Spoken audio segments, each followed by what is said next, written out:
বন্ধুরা, এভাবে কি শীতকালে আপনাদের পা ফেটে যাচ্ছে? এরকমভাবে পা ফেটে রক্ত বেরোচ্ছে, পায়ে প্রচণ্ড পরিমাণে ব্যথা হচ্ছে? তো আপনারা কি করলে পায়ের ব্যথা, পা ফাটা, পা থেকে রক্ত বেরোনো সমস্ত কিছু দূর হয়ে যাবে একদম ঘরোয়া উপকরণে?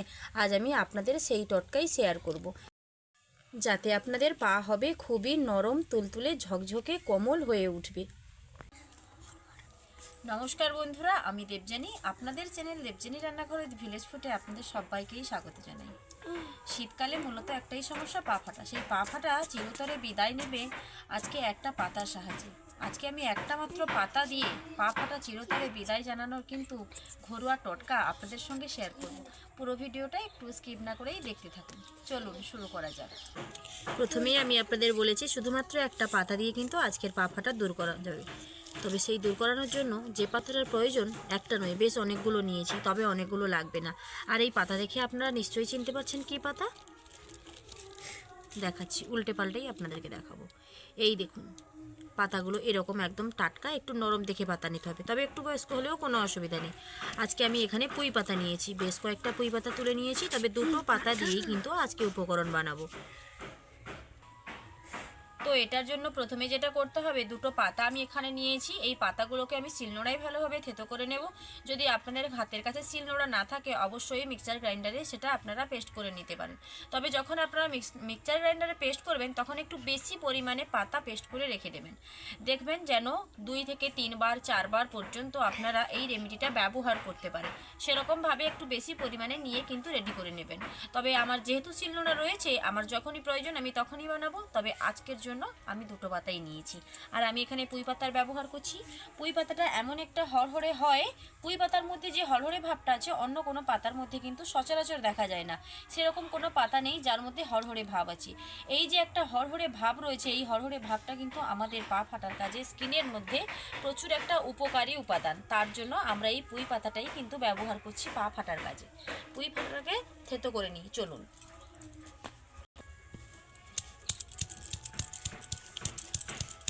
শীতকালে এমনও অনেকের হয় শুধুমাত্র পা ফেটে যায়, কিন্তু ব্যাপারটা তা নয়। পায়ের গোড়ালি ফেটে গিয়ে সেই ফাটা অংশে অনেক সময় রক্ত বেরোচ্ছে, অনেক সময় প্রচণ্ড পরিমাণে ব্যথা হচ্ছে। বিভিন্ন ধরনের সমস্যায় কিন্তু আমরা ভুগতে থাকি এই শীতকালে। মূলত এই শীতকালে একটাই সমস্যা, ফেটে যাওয়া। পায়ের গোড়ালি ফেটে যাচ্ছে, হাতের কাছে নখের কোনায় ফেটে যাচ্ছে, বিভিন্ন জায়গায় ফেটে যাওয়া, বিশেষ করে পায়ের গোড়ালি ফেটে যাওয়া একটা প্রধান সমস্যা বলতে পারেন। পুঁই পাতাটা আমি ঠিক কিভাবে থেতো করেছি আপনারা দেখুন। থেতো করার পর পুঁই পাতাটা দেখতে এরকমই হবে। এইরকম অবস্থায় আমি একটা বাটির মধ্যে পুঁই পাতাটা নিয়ে নিলাম। তো আমি এখানে পুঁই পাতাটার সঙ্গে আর 3টে উপকরণ মেশাবো। এবার আপনাদের হাতের কাছে যদি এগুলো থাকে দিতে পারেন, আর যদি নাও থাকে মূলত দুটো উপকরণ অবশ্যই করে আপনাদের দিতে হবে। প্রথম যেটা মেশাবো সেটা হলো অ্যালোভেরা জেল। এই যে অ্যালোভেরা জেল, এটা আমার বাজারের কেনা অ্যালোভেরা জেল।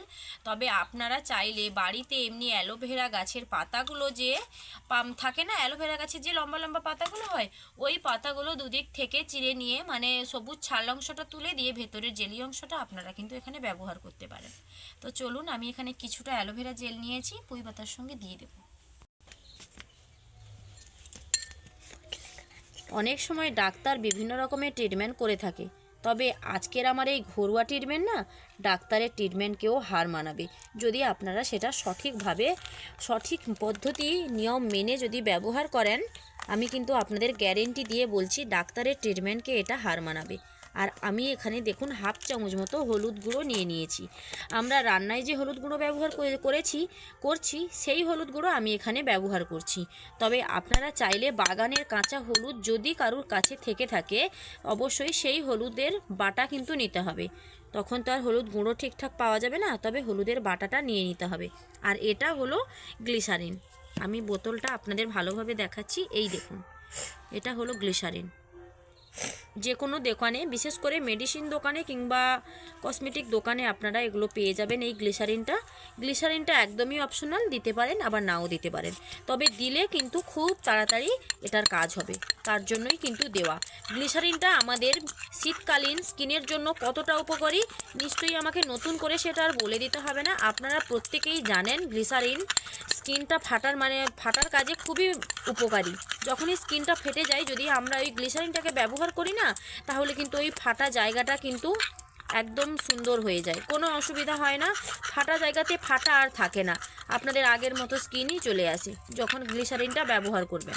খুব ভালোভাবে এগুলোকে আমি মিশিয়ে নিচ্ছি। ঘরোয়া যে ট্রিটমেন্ট আমি আপনাদের দেখাবো বলেছিলাম, শেয়ার করবো বলেছিলাম, ঘরোয়া ট্রিটমেন্টের জন্য আমার এখানে রেমেডি একদম রেডি হয়ে গেছে। দেখুন, রেমেডি একদম রেডি হয়ে গেছে। তবে হ্যাঁ, আমি আরেকটা উপকরণ যেটা দিয়েছি সেটা হলো হলুদ। যে উপকরণটা দিলাম সেটার কাজ কিন্তু আপনাদেরকে বলা হয়নি, সেটাও আপনাদেরকে মনে করিয়ে দিই। আর যদি এগুলো আমি না মনে করে দিই, আপনাদের সমস্ত রকমের উপকরণ নিতে একটু মনে দ্বিধাদ্বন্দ্ব আসবে। হলুদটা একটা অ্যান্টিসেপটিকের কাজ করে। যখন আপনাদের পা ফেটে যায়, ফেটে যাওয়া জায়গায় ব্যথা হয় কিংবা অনেক সময় রক্ত পড়ে, হালকা হালকা করে চিটচিটে ভাব আসে, সেই চিটচিটে জায়গাগুলোতে কিন্তু লাল লাল হয়ে রক্ত বেরোতে থাকে। অনেক সময় কারুর বা বেশ বেশি পরিমাণে রক্ত হয় আর প্রচণ্ড পরিমাণে ব্যথা হয়। ওগুলো যখনই আপনি পা ফেলতে যাবেন, তখনই দেখবেন ওই ফাটা গোড়ালিটায় এত ব্যথা হচ্ছে, পা যেন ফেলতেই ইচ্ছে নেই। ঠিক এরকম সমস্যা অনেকেরই হয়ে থাকে, যাদের পা ফেটে যায় এরকম সমস্যা হয়। সেক্ষেত্রে হলুদ একটা অ্যান্টিসেপটিকের কাজ করবে, যেখানে আপনাদের আর কোনোদিনও রক্ত বেরোবে না কিংবা ওই ফাটা জায়গায় ব্যথা লাগবে না। তার জন্যই এই হলুদটা কিন্তু এইখানে এই রেমেডিতে ব্যবহার করা, আপনাদেরকে সেটাও বলে দিলাম। আর অ্যালোভেরা জেল আমাদের স্কিনের জন্য খুবই উপকারী, আমাদের স্কিনটাকে নরম ঝকঝকে একদম তুলতুলে তোলার মতন নরম করতে সাহায্য করে, সেটা অ্যালোভেরা জেল। আমি এখানে যে কয়েকটা উপকরণ দিয়েছি, সে কয়েকটা উপকরণের কী কী কাজ সেটাও আমি আপনাদের খুব সহজভাবেই বুঝিয়ে দিলাম। আশা করছি আপনাদের খুবই ভালো লাগবে। চলুন, এই রেমেডিটা কিভাবে ব্যবহার করতে হবে সেটাও আমি আপনাদের দেখিয়ে দেবো।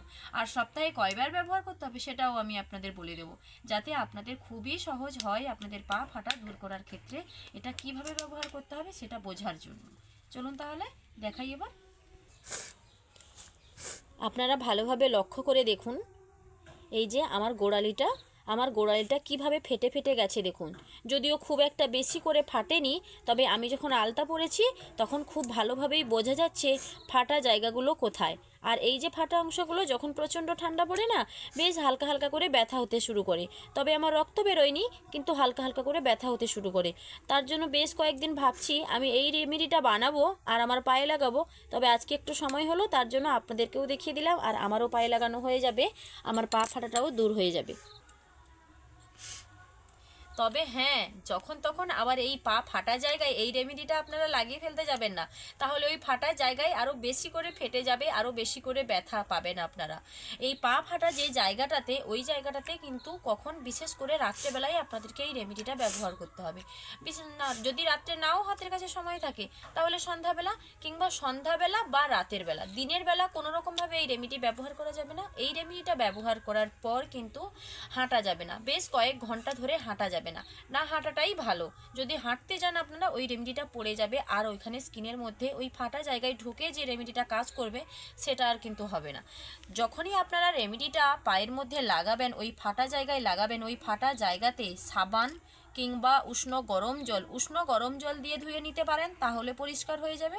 আর না হলে আপনারা সাবান দিয়ে ধুয়ে নিতে পারেন।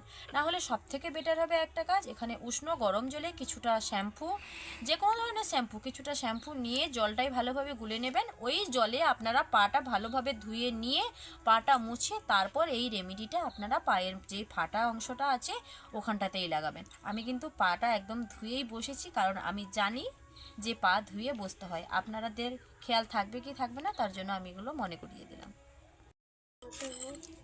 পাটা ভালোভাবে ধুয়ে নিয়েছি, ওই ফাটা অংশটাতে এই রকমভাবে কিন্তু রেমেডিটাকে লাগাতে হবে। আপনারা সপ্তাহে 2 থেকে 3 দিন অবশ্যই লাগাবেন, যদি পারেন রোজ লাগাবেন। আর এই রেমেডিটার মধ্যে এমন কোনো কিছু উপকরণ মেশানো নেই যাতে আপনাদের স্কিনের জন্য ক্ষতিকর, স্কিনে কোনো রকমের ক্ষতি করবে, কোনো রকম র্যাশ বেরোবে, ব্যথা হবে। এইগুলো দেওয়ার ফলে যে ব্যথা হবে, র্যাশ বেরোবে, কোনো অসুবিধা হবে না। গ্লিসারিন আমরা ফেটে যাওয়া জায়গার জন্যই ব্যবহার করি। মূলত গ্লিসারিনটা এই কারণেই ব্যবহার হয়, শীতকালীন সমস্যার জন্য। কিন্তু গ্লিসারিন পা ফেটে গেছে, মুখে স্কিনটা ফেটে গেছে, বিভিন্ন কাজে আমরা গ্লিসারিনটা ব্যবহার করি। তো এখানে গ্লিসারিন আছে, আপনার ওই ফাটা জায়গাটাতে সুন্দরভাবে জোড়া লাগাবে, তার জন্য গ্লিসারিনটা দেওয়া হয়েছে। ঠিক এই রকমভাবে লাগিয়ে দেব। লাগানোর পর না হালকা হালকা এরকমভাবে একটু ঘষে দিতে হবে ওই ফাটা জায়গাগুলোতে, যাতে ভালোভাবে এই রেমেডিটা ঢুকে যায়। একটু লক্ষ্য করে কিন্তু এরকম ঘষে নিতে হবে। এই রেমেডিটাকে এরকমভাবে ফাটা জায়গাতে লাগিয়ে নিয়ে 2 থেকে 3 ঘন্টা আপনারা পাটা রেখে দেবেন। যদি 2-3 ঘন্টা পর যদি আপনাদের বিশেষ কোনো প্রয়োজন থাকে পাটা ধুয়ে নেবেন, আর যদি প্রয়োজন না থাকে এমনি কোনো একটা শুকনো সুতির কাপড় দিয়ে কিন্তু হালকা করে পাটা মুছে নেবেন। সবথেকে বেটার হবে যে হালকা করে পাটা মুছে নেওয়া, তাহলেই কিন্তু বেশি করে কাজ করবে। হালকা করে পাটা মুছে নিলে পর ওই যে মোটা মোটা ওই পুঁই পাতার বাটার যে অংশটা রয়েছে ওইগুলো চলে যাবে, কিন্তু কিছুটা অংশ থেকে যাবে। যখন আপনারা পাটা ধুতে যাবেন সম্পূর্ণটাই জলে ধুয়ে যাবে। আর শুকনো হওয়ার মানে খুব বেশি শুকনো কিন্তু এগুলো হয়ে যাবে না। বিভিন্ন রকমের ওই যে হরহরে ভাব রয়েছে, পুঁই পাতা দেওয়া রয়েছে, এগুলো একদম ঠকঠকে শুকনো হবে না, কিছুটা শুকনো হবে 2-3 ঘন্টা পর। 3 ঘন্টা পর আপনারা পাটা না ধুয়ে, যদি দরকার থাকে ধুয়ে নেবেন, আমি বারবার বলছি যদি দরকার না থাকে শুকনো কাপড় দিয়ে পাটা মুছে রাত্রেবেলা শুয়ে পড়বেন। সপ্তাহে 2 থেকে 3 দিন অবশ্যই ব্যবহার করবেন এই রেমেডিটা। আর যদি 2-3 দিনের সময় না থাকে বা হাতের কাছে যদি বেশি সময় থাকে, সারা সপ্তাহ জুড়ে আপনারা ব্যবহার করতে পারবেন। 2-3 সপ্তাহ যদি আপনারা এরকমভাবে ব্যবহার করেন, আপনাদের পা ফাটা চিরতরে বিদায় নেবে। আমি একদম একটা ঘরোয়া টিপস আপনাদের সঙ্গে শেয়ার করলাম। আমার এই ঘরোয়া টিপস আপনাদের কীরকম লাগলো লাইক কমেন্টও শেয়ার করে জানাতে ভুলবেন না। যদি ভালো লেগে থাকে আমার চ্যানেলটি সাবস্ক্রাইব করে আমার পাশে থাকবেন। দেখা হচ্ছে আবার নতুন কোনো ভিডিও নিয়ে। ততক্ষণ সুস্থ থাকুন, ভালো থাকুন। ভিডিওটা এখানেই শেষ করছি। টাটা।